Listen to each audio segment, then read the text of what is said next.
Ben McGrath has been a staff writer at The New Yorker for nearly 20 years. And in that time, he's written more than 200 stories for the magazine. Stories about everything from the mafia to the Iditarod. And they're good stories. Ben is a nimble, sensitive, pretty funny writer. But most of his pieces are short. Slices of life, brief moments in time. For the last few years, though, Ben has been working on a project of an entirely different magnitude. It's a book, his first, and it's called Riverman. If many of his New Yorker stories are quick snapshots, then this is the whole roll of film. He sets down on the page the life story of a guy named Dick Conant, a guy who may just be the greatest American folk hero you've never heard of. For decades, Dick canoed by himself down thousands of miles of American rivers, the Mississippi, Yellowstone, Ohio, and Hudson. He navigated Class 4 rapids and dodged container ships. He survived brushes with death and got by on the astonishing kindness of strangers, all while exploring some of the most beautiful, wild places this country has to offer. And then, in November 2014, he disappeared. A few months before he fell off the map, Dick was paddling down the Hudson past Piermont, New York, a sleepy river town about 20 miles north of Midtown Manhattan. And while he was passing through, he met someone who'd recently moved to Piermont with his family in an effort to get beyond the city's magnetic pull, in the hope that if you live on the water's edge, you might see strange and wondrous things float by. That was Ben McGrath. So let's start there, on the day they met. I'm Caleb Bissinger, and this is a special episode of The Next Big Idea. Chapter 1. Santa Claus Came Out of a Canoe. It was Labor Day 2014, and Ben had decided to take his 2-year-old son kayaking. Together, they made the short walk from their house to the bank of the Hudson. When we got down to the river, my neighbor, who's a kind of a pretty large guy, just loomed over the stone wall and said, "You're going to want to come inside and meet this guy I've got in here." And at that point, I noticed that there was a boat that was not my neighbor's tied up to his seawall, and it was a red plastic canoe, a kind of filthy red plastic canoe, overheaped with tarps and duffel bags. It belonged, the neighbor said, to this guy he'd met on the water that morning, who claimed to be paddling from Canada to Florida, though now he was inside the neighbor's house taking a breather. So Ben and his son followed their neighbor inside, and there, seated at the dining room table, drinking vodka and snacking on caviar and donuts, was Dick Conant. I've described him as looking like Santa Claus came out of a canoe. I mean, he was a very large man with a kind of jiggling belly laugh, wearing overalls, and his complexion was as sort of red as a boiled lobster. As odd as it may sound, this was exactly the kind of person Ben had always hoped to meet in Piermont. Remember, that's why he'd moved there in the first place. I had this fantasy of moving along the river and it being a kind of an imaginative place. And so the idea that this character could just sort of drift down the river into our viewscape kind of enlivened my mind. But yeah, so all of a sudden I just had this immediate impression of like, here's this person who looks kind of like a hillbilly who has just floated into town. And he doesn't look like someone in this town, and he's doing something that I don't associate with the 21st century, which is trying to paddle a canoe all the way down the coast. And something you didn't associate with the 21st century, and that you seemed a little bit dubious of, right? I mean, he describes to you that his plan is to end in Naples, which is, you realize, on the Gulf Coast, not the Atlantic, which means crossing through the intercoastal waterway. You seemed, at least this is my take on those early pages of the book, like you weren't totally sure that this guy had the wherewithal to make this journey. Am I reading too much into that? No, that's right. I mean, he was clearly aware that what he was describing was jarring to some people and sort of getting a rise out of them. But when he said he was going to Naples, I just had this thought. I was like, well, that's on the other side of Florida. And if you're going down the coast, like, are you, like, in my mind, I was thinking, like, are you going to go all the way down around the peninsula, and then, right. And I just sort of thought maybe this guy's full of it. I didn't want to be rude, but I was just a little bit like, I don't know. And he kind of pushed back at me, not rudely, but with a kind of a gesture that's sort of like, do you really want to challenge me on this? Like, because he sort of he kind of raised his hand as if to sort of start pointing, like, all right, if you're gonna force me to do this, I'm gonna name like the 113 bodies of water that I'm gonna take to get there. And then I was like, all right, never mind. So Ben let it drop. Though not because he was entirely convinced by Dick's attempts to wave away his doubts, but because by this point, his 2-year-old son was starting to lose patience. Part of my excitement was for the 2-year-old's benefit, kind of like, this is your bedtime story. Like, this is the coolest thing that's ever going to happen in your life. Like, a giant from a strange land just drifted into our town. But he was like, tipping chairs over, and I was like, we got to get out of here. But later that night, back at home, Ben couldn't stop thinking about that giant from a strange land. So he started Googling Dick Conant, and he found almost nothing. So we're talking about a 63-year-old man. He was retired, in his own words. And the two things that I could find on that first night were, one, an article from a newspaper in Montana about how they had a weather watcher at Montana State University who recorded the weather with a physician's care. It was the word that was used. And the picture of a man, it only showed him from the back, but he was also wearing overalls. And I was like, that seems like the guy. And then the second thing I found was a forum of fishermen in Texas marveling to one another, like, if you haven't met this guy, Dick Conant, you better check him out. Like, he's currently paddling through our waterways. He left up near Buffalo in 6 months ago, and he's making his way, like, epic adventure. So that put me in mind, like, all right, this was 7 years before he'd arrived in my town, and he'd amazed people in Texas. And so I thought, all right, there's something legit here. Now, if I were Ben, this is the part of the story where I'd say, wow, what a character. And then I'd close my laptop and go to bed. But that's not what Ben did. He got in his kayak and went out on the Hudson at night in the dark to look for Dick. Again, I convinced myself that the reason we lived alongside the river was to sort of be awake to the possibilities that a river represented, and this was a chance to prove it to myself.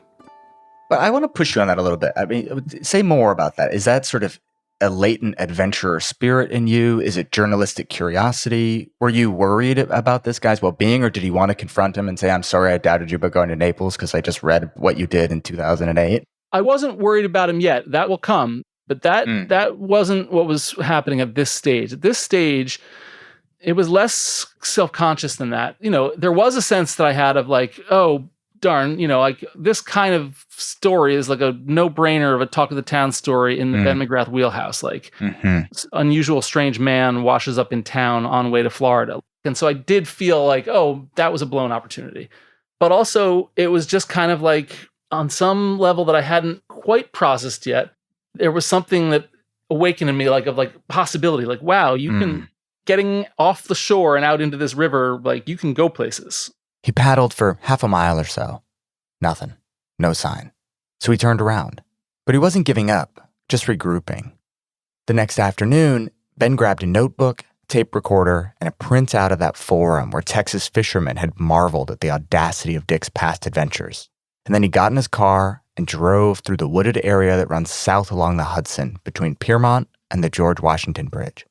What I ended up doing was pulling up to a marina, maybe 5 miles down river from my house. Yeah. And there were some guys smoking in a parking lot at the marina. And I said, just kind of off the cuff, like, have you guys seen a hillbilly in a canoe? And one of them immediately said, oh, you mean the guy going to Florida? Like, kind of nonchalant. And I was like, all right, so obviously you have. But unfortunately, his news was that the guy had come and gone like 4 hours ago. So then I drove down to another marina, and there was a woman on a dock, and I tried the same. I was sort of chuffed by that line, the hillbilly in a canoe line. I tried it out again, and she looked at me like I was like just obnoxious. Like, what are you talking about? So then I just thought, all right, well, she obviously hasn't seen this guy, because then otherwise she would think I was charming. So I figured, all right, he's between these two spots, and I'm going to start hiking up and try and find him. And at this point, I was sort of like fighting the clock a little bit, because I had to get back to pick up my son at daycare at like 4 p.m. And, maybe it was 2:30 now. And I'm like in my mind thinking, all right, like, how long am I going to really devote to this, like, somewhat ridiculous fool's errand of like trying to find a guy who I'm not even sure is all that sane on the river before I have to then hike back. But I walked maybe about a mile fast and kind of sweaty. And then there he was. Dick was a sight to see. The lip of his canoe was barely above the water line because it was so weighed down by bags and tarps and gear, not to mention Dick's 200-pound, 6'1" body. He was dressed in swim trunks, a sweat-stained t-shirt that said New Orleans French Quarter, and a life vest. As Ben would learn, Dick always wore his life vest. Dick saw Ben waving and called out that he was due for a good break. When he reached the shore, he dragged his boat onto the beach, and then he carefully stowed his paddle, knotting the handle to a rope that was attached first to a buoy he'd fashioned out of an empty detergent bottle, and then to a cable lock that was affixed to the stern of the canoe. Watching this, Ben thought, this guy does not mess around. His boat safely ashore, his paddle stowed away, Dick opened his cooler. I had been wondering in my mind the whole time, like, well, I wonder what this guy's eating. I envisioned this guy, like, you kind of fantasize about the off the grid, like into the wild style adventure. And I was thinking, like, maybe he's fishing and then so he's going to have to stop and like fry up a white perch or something. But he opens up his cooler to get a glass of water, as he called it. It was basically just kind of like semi-translucent melted ice in a Gatorade bottle. And he offered me some. But then while he's doing that, he showed me that actually what he was relying on mostly as a kind of dietary staple was a jar of kosher Franks stuffed in pickle juice. Oh my God. Ben declined Dick's offer to share his melted ice water. Instead, he shared something he'd brought along, the printout from the Fisherman's Forum. Dick had never seen it before, and he was touched that strangers had taken such an interest in him. And then he's like, let me get some of my documentation, I think was the word he used. And then he sort of spread out a tarp and lay down, and he just started opening up some road atlases.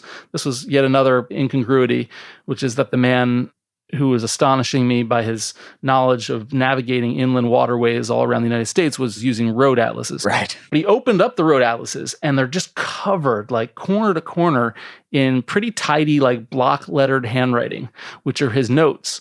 Weather observations, journal entries, descriptions of birds he'd seen and people he'd met. Dick flipped to a page that showed the stretch of the Hudson he'd canoed that day, did some quick calculations, and concluded he'd gone about 12 miles since dawn, a solid day's work, which meant the sandy beach where he and Ben were now sitting was as good a place as any to make camp for the night. As Dick settled in, he started rattling off stories about his childhood. He was an army brat, he said, one of 9 siblings, who strangely enough had grown up just a few miles from Piermont. He still had a brother nearby. I was going to call him, he said, but I didn't. Then he told stories about Bozeman, Montana, where he lived when he wasn't on the water. Best of all, he told stories about his adventures. Told about the time he'd paddled from New York to Texas, and the time he'd canoed the Mississippi from nose to tail. And then he talked about his current journey. He confessed that he was a little worried about what might happen further down when he hit North Carolina.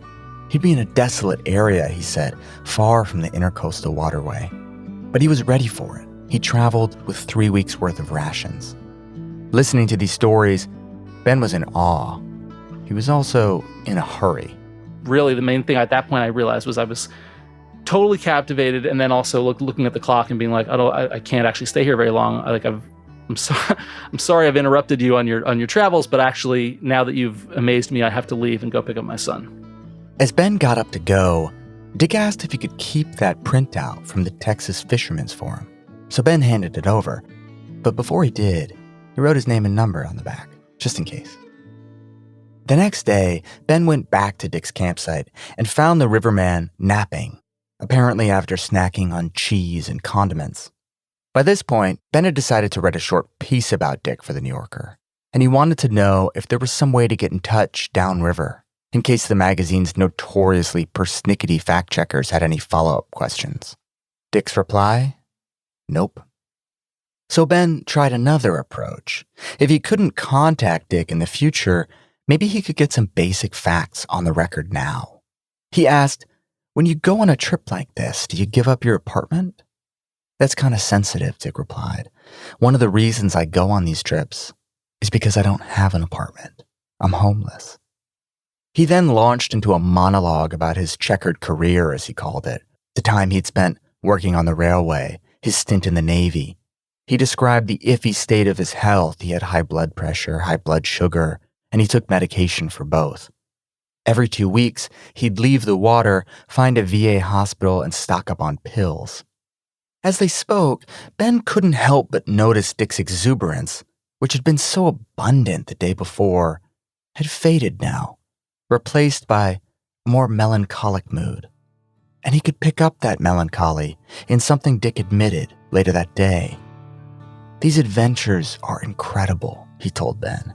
"They're dangerous and full of excitement. However, at this point in my life, I've had enough of this excitement. I'd much rather be at home with a woman and a family like you have than out here on the water. But this," he said, "is the alternative." He was like, look, this is great. Like, I'm doing great stuff. But there was also something a little sad about him. And he was sort of also saying, like, but it's okay. Like, trust me, you don't want to be me. I'm just doing the best thing I can do for me. And it just seemed to me it was so much wiser than the sort of comic book version of this type, or the folk hero that gets passed down.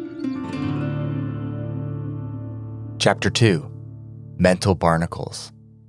As swiftly as he'd entered it, Dick drifted down the river and out of Ben's life. In mid-September, 2 weeks after their brief encounter, Ben's short piece about Dick ran in the New Yorker, under the headline, "Southbound." And a few weeks after that, Ben got an email. "I just read your article, and I was pleased."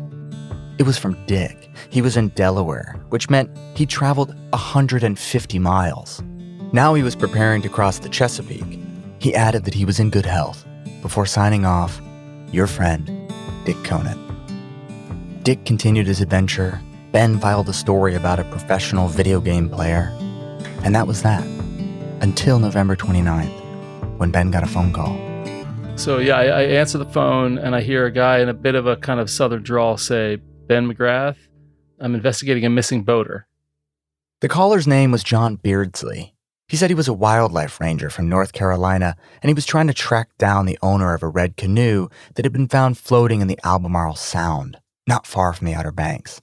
He explained that among the items he'd recovered from the abandoned boat was a printout from some sort of forum for fishermen in Texas. And on the back, he'd noticed a name, Ben McGrath, written alongside an out-of-state phone number. He was sort of hoping that I was going to say, "Oh, like, I'm the boater. You must have found my canoe. Can I have it back?" But, of course, Ben was not the missing boater. The missing boater was Dick Conant. Though to say he was missing seemed a little bit over-dramatic to Ben.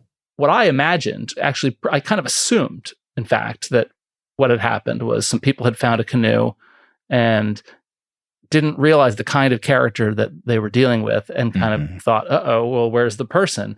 Whereas I, in all my wisdom, was able to imagine that, like, oh, well, hey, don't worry. Like, it's totally normal for him to spend 4 days kind of exploring your town and just, maybe he stashed his canoe in the reeds. And so I was kind of rambling on the phone to him. And I was like, you should probably check the public library, or like, or is there a dive bar? Like, I think he likes to drink. He likes to tell stories. He's probably around. That was my assumption. And I was trying to persuade him of that. And then it became clear from his disengagement from my rambling that he had some other ideas in mind, and like he wasn't interested really in hearing that much more about my optimism. That's because what Beardsley knew and Ben didn't was that Dick's canoe hadn't been found stashed in the reeds. It was floating, unanchored, and upside down. Beardsley had since righted the canoe and transported it to a storage shed where he'd inventoried the contents. I mean, one of the main things that sticks in my head is just the sheer number of toothbrushes, which was 17.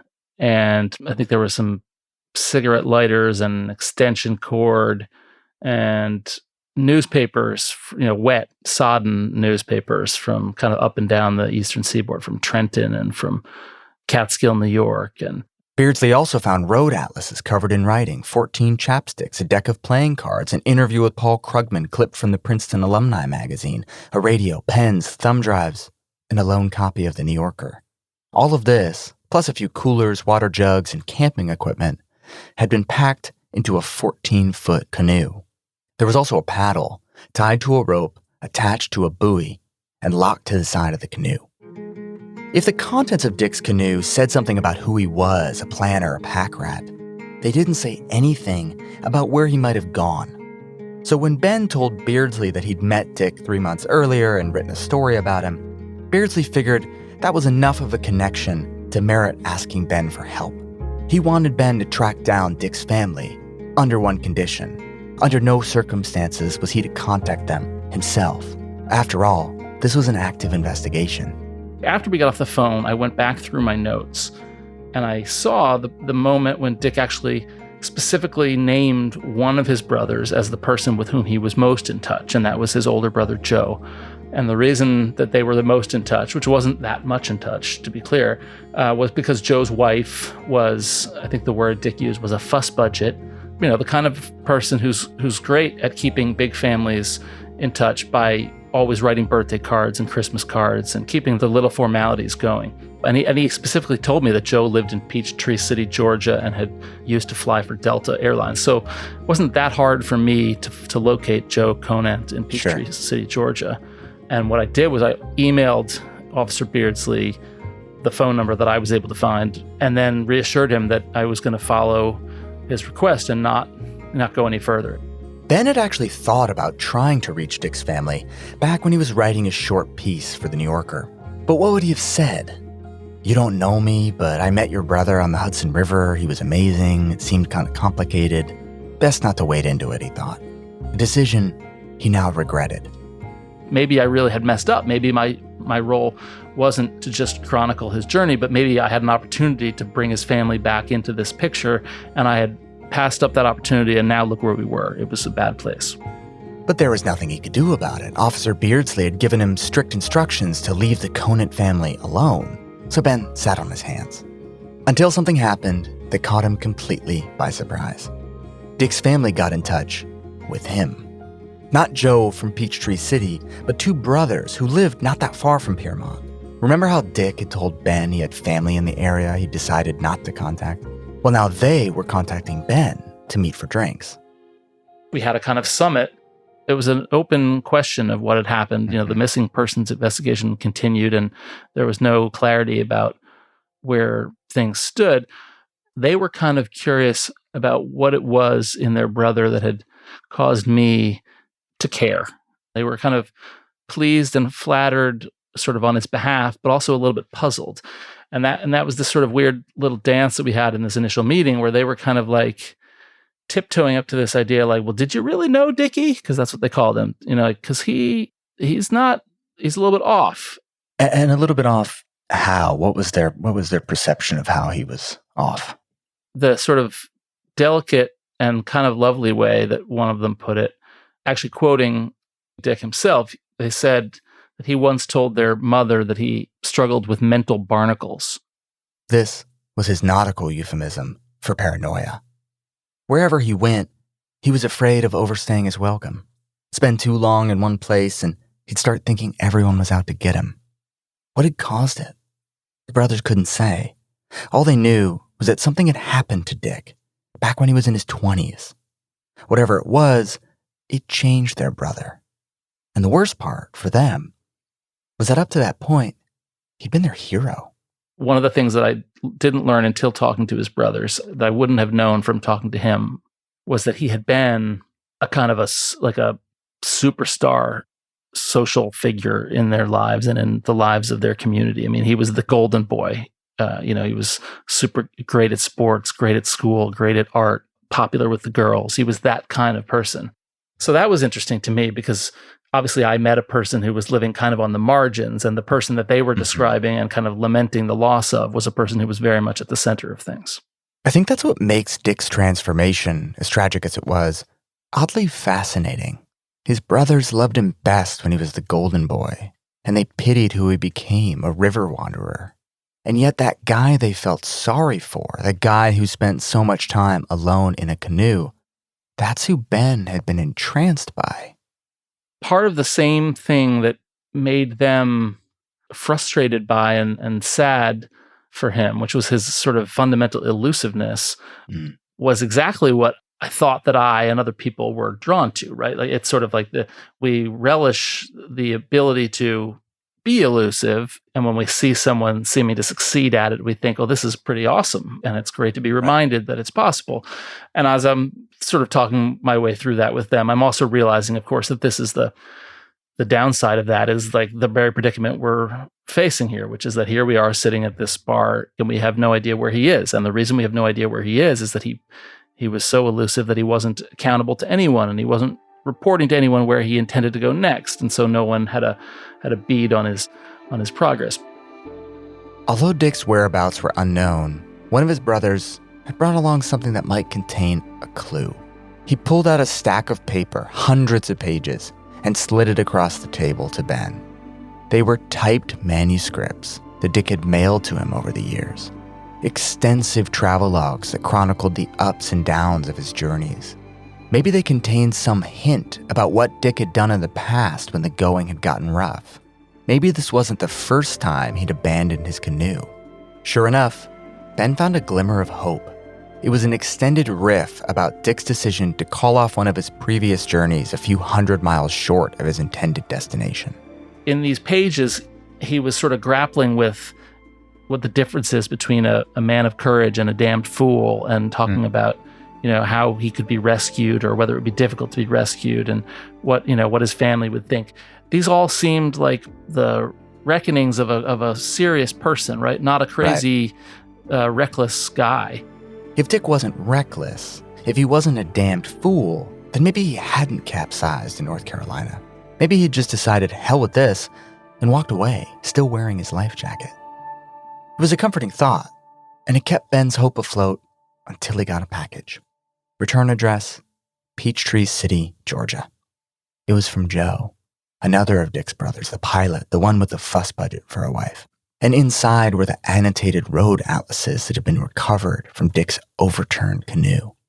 Picture these things like having been underwater and then recovered and then sun-dried and then kind of like delicately turned over these sort of spiral-bound atlases. And so most of the pages turn, but they're brittle to the touch, and there's still kind of grit and sand in between the pages. So Amazing. I just felt as I was sort of thumbing through them, this was visceral. This was like all of a sudden now I'm holding something that was at the scene of the accident, or right. So it would seem. Reading Dick's margin-to-margin notes, Ben was hit with an unpleasant realization. Why would that man abandon those notes? I think that was why holding those maps really hit me harder than holding the manuscripts did, because it was sort of, there was something personal about those documents, and I couldn't imagine going through the effort of taking those notes, if only to sort of cast them aside and say, you know what, I've got better things to do, I'm going somewhere else. Chapter 3, Rescue Effort. In addition to sending the atlases, Joe told Ben about a strange discovery he'd made. It turned out Dick had 2 storage units, one in Utah and another in Bozeman. And these units weren't new. Dick had been paying rent on them for years, even after he'd become homeless, even after he'd decided to devote his life to spending as much time as possible on the river. One of the realizations that really hit me and made me feel like I owed it to him to complete the story is that, in the Montana locker, at least, Bozeman, Montana is where he lived, for lack of a better word. I mean, he, in some sense, I came to feel that where he really lived was on the riverbank writ large. In Utah, however, the last time that he had lived, again, in the conventional sense, in Utah was 1994. Wow. And so that's 20 years earlier. And he was continuing to pay rent. 20 years have gone by and he's still paying rent on that locker in Utah from Fort Ticonderoga, New York in 2014. He gets out of a canoe, walks to the post office, and makes sure to mail a money order to the Giles Brothers storage facility in Heber City, Utah. And that really, really struck with me, because it's like, wow, this guy, whatever else, however scattered his life seems to be and however kind of itinerant or whatever, he is trying to hold on to stuff for a reason. 20 years, he's still paying rent on that place that he left 2 decades ago. And that was heavy for me, for sure. So the first thing Joe did when he found out about these units was pay the rent forward. His brother had kept up payments on these units for 20 years. Clearly, whatever was inside really mattered to him. And if he was still out there, somewhere, he wouldn't want those units to slip away. The next thing Joe did was decide he was going to go see what was inside. Maybe he'd find a clue, something that might explain what had happened to Dickie. And when Ben heard about this plan, he invited himself along. In the book, you describe that decision to go along to the opening of these storage units, and you say you felt implicated. And I was really struck by that word choice, right? It's not that you felt curious or you felt obligated. There's like this degree of responsibility, of culpability. And maybe this was, I don't know, maybe you just that day you were writing and you happened to type down implicated and it felt good in that sentence and you left it there. But I wonder if there's something deeper. Well, no, I mean, implicated definitely is the right word. If they hadn't found that paper with my name on it, given what I now know about how estranged he was from his family, this guy would have just vanished from the earth, potentially, depending on where he was. Right? You know, no one would have known. He just would have kind of floated off into the ether. And so then I did kind of feel called. But as the word spread online among his old acquaintances that he was missing, I also heard from another old sort of neighbor, I guess a high school contemporary. I think what he said was, you know, Dickie Conant didn't need an article in the New Yorker, he needed an intervention. And it did kind of sting me a little bit in a kind of sense of like, you're part of the problem. And so I did kind of feel like, well, if to the extent that might be true, then the rescue effort in however you want to term that, whether that's a physical rescue or a narrative rescue, that rescue effort does kind of fall a little bit on me. So Ben flew to Montana and met Joe at the outskirts of town at Osterman's mini warehouses. Though there's actually nothing that mini about them. I've looked at this on Google Maps and it's quite a big facility. Anyway, they found Dick's unit, number 792. Joe used a bolt cutter and bam. You can picture kind of one of those rectangular storage crates, and the boxes are kind of stacked teetering style, basically to the ceiling. On the very top of that pile is one of those large foam hats that says Guinness on it, like a party hat, like a costume party hat. And the boxes, I mean, the paperwork, it did require a fair amount of sifting through because, you know, it was clear that we're dealing with a person who saves, you know, kind of a bit of a pack rat, right? Like there's not a whole lot of discrimination in what's worth saving. There were like McDonald's breakfast coupons and credit card solicitations that hadn't even been opened, in addition to just like folders of maps that were actually pretty well documented, sort of, you know, Mississippi River mile 801 to 850 in a folder. And then inside there are these maps annotated with his travels. And one of the kind of poignant things was there was a lot of mail, just sort of bags and bags of mail. And that mail included all the birthday cards and Christmas cards that Joe and his wife had sent. The annual letters that Dickie himself had told me was the thing that kind of kept their disparate family glued together. He did, in fact, have them. And Joe, with a sigh, kind of said, well, at least I'm glad to know that he received them. Maybe the most touching thing Ben found in Dick's storage unit was a receipt from Hooters. On the back, someone named Heather, maybe a waitress, wrote a poem. You're in the hearts and in the minds of the ones you left behind. May your journey be without worry and your future filled with happiness. You are a hero in the utmost respect.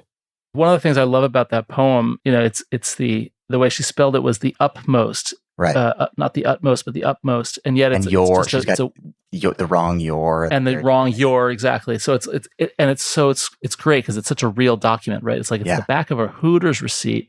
It's poetry and Hooters, and it's like, you know, heartfelt sentiment and bad grammar. It's just like it's just all those contradictions are kind of what I loved in it, sort of distilled right there about the whole Dick Conant story. And what was that story? When he first met Dick, Ben thought it was about escapism, adventure, wonder, nature. But he came to realize that wasn't it at all. The real Dick Conant story is about friendship.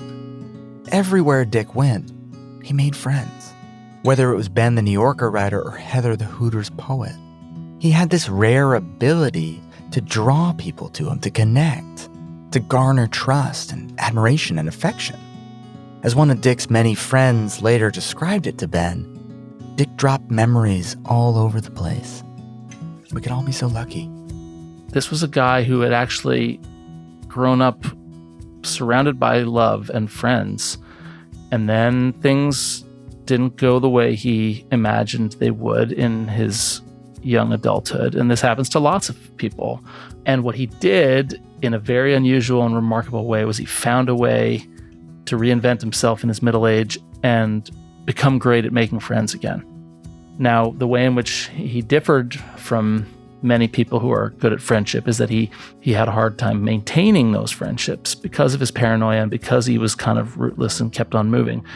But the thing that was consistent throughout, he just always made friends. And it was the friends, I think, more than the beauty that sustained him. The variety of these friends, too. Like he goes to Princeton and he befriends, a Princeton alum who you, I think, refer to as like a financial heavy in a bar in town there. And then he goes to Camden and he befriends a completely different kind of person on the streets of Camden. He's not, people from all sorts of walks of life are drawn to him, and he gives out that fellow feeling to all sorts of people. I think it's beautiful. I tried to think about what was different about him being in a boat as opposed to being like a railroad tramp or a through hiker kind of person.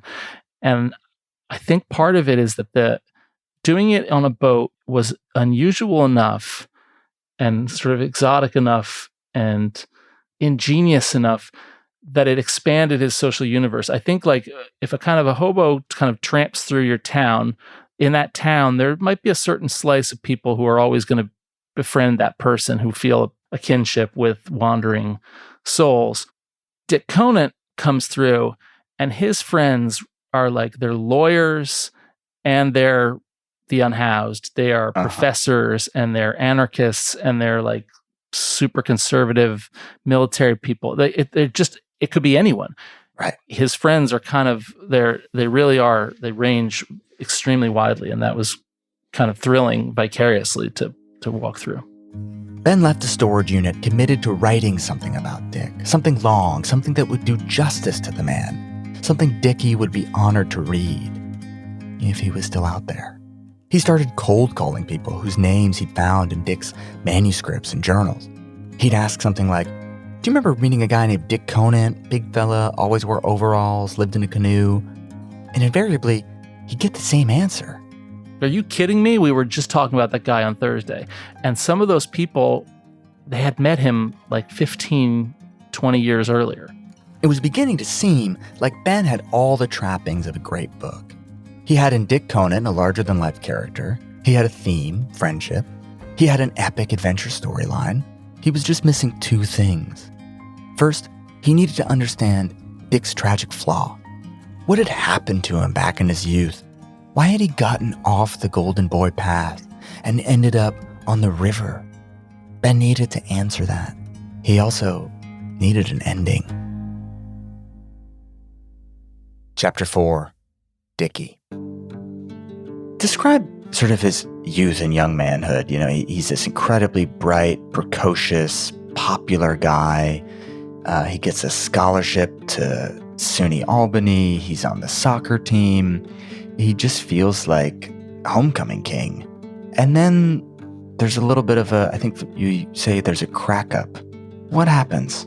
So this is the period in his sort of college years when everyone can kind of point as like the time period when things started to go amiss. For one thing, he did a lot of partying and he started drinking an awful lot. He started doing drugs. Some of it was involuntary. So this is one of those things where I think when his brothers, in our first meeting, they kind of looked at each other and kind of made some passing reference to someone slipping him a Mickey. And I later learned from some other friends that actually there was almost a game that was made among a certain crew of people of dosing his beer or his milkshakes with acid. The impression I get was it was not intended to be hostile. It was more that like Dickie was such a spontaneous, charismatic figure that he'd be even more entertaining if he were like sent out on a journey for public view. But clearly some of these people had had real guilt about it in retrospect, kind of wondering if they'd traumatized him. Certainly it's never happened to me that I know of, but you can imagine how jarring it would be to have your brain all of a sudden betraying you, and you're not understanding why. Terrifying. It would make you paranoid. It could make you paranoid. And so, actually one of the things that felt kind of rhyming and poignant about his story as it went on is as he's sort of flailing through his young adulthood, one of the things he does, he goes and he tries to get, he works in the hospital and tries to get into medical school, and that doesn't work. And he goes out to Wyoming and sort of chases the energy boom and works in on an oil rig and in a coal mine, and then on the railroad, and none of those really quite stick. And then he decides to go into the Navy, and this turns out to have been a very smart thing for him to do because of the healthcare benefits that this gives him in later life. But when he's in the Navy, he runs into problems on the ship with sort of sleeplessness, and that feeds his paranoia. And one of the ways that the paranoia manifests is that he becomes convinced that his shipmates are slipping amphetamines into his food. And this is a kind of a common trope within paranoid case studies, but there's something specific in his biography that sticks here, which is like, he's someone to whom this act has actually happened, right? So it's not as out there as it might seem, because you might be like, oh, come on, nobody's doing that to you. It's like, well, okay, but they literally did that to you a lot when you were younger. It's interesting. You describe, I think you said this flailing, and there is this disconnect in Dick between his ambition and his achievement or his execution, right? He aspires to go to med school, but it doesn't work out. He aspires to ride the energy boom in Wyoming, and I think he ends up working in a train yard, and he struggles with the fact that he is this ambitious guy, and he's sort of held down by this blue-collar mentality or this blue-collar reality. Is that tension accurate? Yeah, so it's not just ambition so much as, I think, living up to expectations. His father was an Army colonel and a kind of a difficult personality in a number of ways, but his children revered him and really were, certainly in Dickie's case, were desperate to sort of live up to his expectations. And because Dickie had been such a promising high school student, he did feel that great things were expected of him. And by great things, I mean something more than just eking out a kind of a middle-class life. He had grown up, he was a baby boomer in a military family. Like, he had a real sense of historical destiny, seriously patriotic guy who, because he'd had a sort of a charmed childhood in some respects, he really did kind of expect that he, like many people in his generation, that the world was just going to open up for him, and he thought that he should be one of its leaders. He didn't imagine himself just being a functionary. He imagined himself being a charismatic figure, a successful figure in whichever way you may define that. And so he kind of, the sense in which it seemed to me like flailing was, sort of like, well, one way to be a success is to be a doctor, right? One way to be a success is to be a lawyer. One way to be a success is to be like in management. Like, those were different ways he was sort of grasping at trying to have the outside world recognize that he had done right by his talents. And then as he goes on, he's increasingly not doing right by his talents in the conventional sense. And he really never succeeds in doing right by his talents, in my estimation, until he reinvents himself as a river wanderer, at which point he actually becomes kind of one of the most prolific and memorable characters in a admittedly narrow genre that we've ever known. What provoked that reinvention? It may have been a DUI. In the fall of '92, Dick applied for the second time to medical school. He was 41 years old, so he knew it was a long shot. But he did his best to explain in his application why med school was a logical waypoint in his roundabout journey through life. In the Navy, he wrote, "I sailed to the far corners of the world and met many good people." And wasn't practicing medicine similar? Wasn't being a doctor a little bit like being a navigator? At least, and I'm quoting here, in the sense that success depends upon truthful information. Facts, good judgment, and deliberate action yield good results. The admissions committee didn't see it that way. They turned him down. Crushed, rejected, confronted with yet another failure, He spiraled. He started drinking, and that's when he got a DUI. It changed his life forever. Yeah, so he can't drive for 6 months. And so one of the things he does to sort of fill time for himself is he builds this boat. Ben says it looked like an angular torpedo. Dick thought it was a masterpiece. I keep picturing one of those hollowed out logs you ride in an amusement park log flume. Despite its odd looks, though, it was seaworthy. And on his 43rd birthday, Dick set off from Idaho in a snowstorm, intending to paddle along inland waterways until he reached the Pacific Ocean. He didn't make it. He only made it 350 miles, in part because his beautiful or funny-looking boat that he built for himself breaks. It's made of wood. He's going over like class 4 rapids. He tumbles off a rock, and the bow comes off, and it's like irreparable. He's going to sink. Even though we had to abandon ship, Dick was hooked. Because out there on the water, he experienced the tranquility, the pride and satisfaction, the sense of purpose and meaning that had eluded him for so long. He didn't succeed in the sense of reaching his destination, but he succeeded in sort of flipping the switch on his own experience of life as a frustrated middle-aged man. And one of the things he learned from that, though, in a roundabout way, was that he no longer needed to build his own boat. Like, that was kind of wasted effort. Like, from that point on, he always just bought a cheap plastic boat, figuring like the less you invest in the boat, the less you have to lose. And it's really more about the experience on the river than the vessel itself anyway. And that experience on the river is one of like profound contentment for him. There's this great passage from one of his journals that you quote in the book where he says, "Life is blooming all around me. I am in my tent and dry as rain falls gently upon my tarp and runs quietly down the ponderosa bark.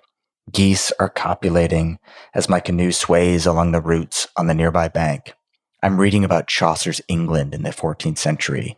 Meanwhile, I'm eating peanuts, pretzels, hot sauce, and Tabasco sauce, drinking beer and smoking tobacco.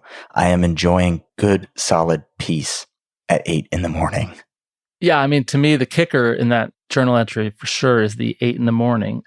Right. Because it's like, yeah, who reads Chaucer at 8 a.m. and who drinks beer at 8 a.m. and who like helps himself to Tabasco sauce while smoking a cigar and drinking beer and reading Chaucer at 8 a.m. It's a little bit like the poetry on the back of the Hooters receipt, the high-low mix. Yeah. It's so pleasing. But yeah, part of what's great about that 8 a.m. and the diet that he's describing there is it brings you back to the kind of the childishness that's involved in sort of gratifying your whatever ideas you have. Like, you're growing up and you're told, like, why can't you drink beer at 8 a.m? Well, because we don't do that. And so if you're gonna cast yourself afloat and go do your own thing, like, what better sign of having like really succeeded at setting yourself free than being like, now I can go back to doing it, like I can have dessert first, or I can just be a silly teenager. And yeah, I mean, Chaucer and beer at 8 a.m. I don't think I'd be able to do it myself, but I envy anyone who can. Chapter 5, Hard to Say Goodbye. So Ben had pinpointed Dick's tragic flaw, figured out how he'd overcome it. And now, all he needed was an ending. So let's come back to 2014 and the voyage Dick was on when he met Ben. He'd saved up $7,000, most of it just by socking away Social Security checks. Bought himself a cheap 14-foot canoe at Dick's Sporting Goods, and in June 2014, he put it in the water in Plattsburgh, New York, which is right up near the Canadian border. He was enthusiastic. Dick always seemed enthusiastic when he was getting out on the water. But this time, that enthusiasm was laced with unease. The thing is, he's 63 years old when I met him, and he's not a healthy guy. He had some letters from his doctors warning him that he was sort of at risk of catastrophic diabetes. I think he knew that a heart attack was never that far away. And yeah, he had a couple of health episodes on the trip, including when he got through New York Harbor. He was anemic for a little while, and he spent almost 10 days, I think, recuperating in Staten Island. And he was kind of nervous and trepidatious. He just had a kind of an unspecified feeling that things might not be as easy this time around as they'd been. I mean, like, he's getting older as he's doing these trips, and it becomes harder and harder. he sent an email to his oldest brother, Jim, from Delaware about a month before his canoe was discovered. It did seem to be kind of pretty aware of mortality. I mean, he was saying, he'd survived a terrible storm and sort of had a reckoning with his conscience and decided he wanted to mend some rifts in their relationship because he didn't want to go to his grave without having sort of settled his books. So, I want to be clear. I don't everything I know about him, I don't really believe that he was suicidal, but I do think that he had a sense that his time may be drawing near. And he says too, at some point, I think on this journey, he's having a gout flare up or diabetes. And he says, I have to die of something. And frankly, I wouldn't mind croaking on a trip like this. So yeah, even if he's not suicidal, maybe it's as if he's reckoning with his mortality and saying, look, if you're going to go to your grave, why not go out doing something that brings you solace? Yeah. I mean, you can imagine if this is the thing that makes you happy and you have a sense that your time is short, well, the thing to do is just set yourself afloat and keep going. I mean, I was even just talking to my father the other day. He loves sailing, and a good friend of his died a few years ago with whom he used to love going sailing. And he talked about how, that experience of watching his friend die made him think, about how, the way he would want to go maybe would be like to just like get in a sailboat with a 6-pack and a tuna sandwich and just sort of like sail away and just until it didn't go any farther. Like that, there's a sense I think we all often think about, like what's a good death? What's a good way to exit the stage? Mm-hmm. And I think my personal feeling is maybe there is no such thing as a good death because then you're gone, but you might as well be doing the thing that makes you feel your purest self. It's interesting too, like maybe he came to terms with, if this is how you're going to go, I want to feel like my purest self. But even in those, what you learned about sort of the end of that journey before the trail goes cold, there's this moment where he's spent some days, I think, in Princeton and bonded with some guys at a bar. And he writes in his journal, hard to say goodbye. It always is. I mean, you said earlier that to you, this feels like it's a story about friendship. And it feels like, I don't know, like he's still like, he may have felt solace out on the river, but it was hard to leave people. And I think that this was a guy who maybe wanted, even, would have loved to keep going and making connections and forging friendships. And I don't know, that's sort of not really a question or even much of a coherent observation. But for some reason, that line, man, that just broke my heart. It's hard to say goodbye. It always is. Yeah. So, I mean, one of the things that I admired the most about him was that he never gave up. So this or that knocks him down. And he's like, but there's always like, and this is, I don't mean to be too cliched about the river as metaphor, but there's always another town around the bend. There's always something else to see that could be better than however you feel now. And yeah, I mean, so like the last picture that we have of him was taken by a woman in a bookstore in Elizabeth City, North Carolina. The owner of the bookstore, she took it. He came in, she was getting ready to close. He comes in on a Saturday night and he was looking for a boating guide for the region that he was about to paddle through. And, as things would happen with him, like they end up talking for 2 hours. And he he takes down her name and number and writes it down in his little book and adds it to the list, like another friend, like we'll be in touch. He was still trying to keep making friends until the end, whatever the end may have been. That's the last known human encounter we can account for. And it's a case of him like adding another friend to his list and writing down her name, her number, and how to be in touch with her. And that was 8 years ago now? Just about, yeah. No, that he met her in the bookstore on November 15 in 2014. And his body's never been recovered, right? Body's never been recovered. No life jacket was ever found. And the other curious thing about it is that his paddle was kind of wrapped up and secured to the gunnel. So when the investigators began kind of trying to figure out what had happened, they just leapt to the assumption, fairly naturally, not knowing anything about who they were dealing with, that he must have had a different paddle, and then that was the spare that was wrapped up on its side. But I can assure you and your listeners that it wasn't a spare. That was his paddle. He just had the one, and it was always tethered so that he wouldn't lose it. But the fact that it was kind of wrapped up the way it was when they found it does strongly suggest to me that he wasn't paddling when he lost that canoe. It's not like a wave knocked him overboard and then the boat floated away, because if that's the case, then the paddle would have been at the end of its tether, kind of dangling from the boat instead of tightly wrapped up with all his belongings. You said that when you first met Dick, you had your 2-year-old son with you, and that your hope was that your son would think, like, this is your bedtime story tonight. Like, look at this giant from another land who's wandered into our life. And instead, your kid was just knocking over chairs. Your son must be 10 now? He just turned 10. Yeah, just turned 10 about a week ago.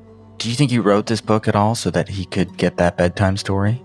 I definitely did. Whether or not it will work out in the way that I always sort of imagined it would is too hard to say. He's only read about a chapter of it. I think, he wanted to find it more engaging than he did, maybe when he gets older. I mean, he knows the story. He's been told it many times, but on some level, maybe because he's heard it talked about so much, I don't think he really is able to read it. Well, maybe in a few more years. And then he can move on to books about Chaucer in the 14th century. There you go. Yeah. Ben McGrath, your book, Riverman, is truly remarkable. It's been a real pleasure to speak with you. Oh, gosh. Well, thanks for having me. I'm always happy to talk about it. Our show today was written and produced by me, Caleb Bissinger, production assistance from Anna McDonald, sound design by Jason Freeman. The Next Big Idea is produced in partnership with LinkedIn. And speaking of LinkedIn, if you haven't subscribed to Rufus's newsletter, I totally recommend it. Tons of behind-the-scenes stuff about this show. Just follow Rufus Griscom on LinkedIn and look for the newsletter called The Next Big Idea. Next week, we'll be speaking with 10-time world record breaker Colin O'Brady. It's going to be a great one. See you then.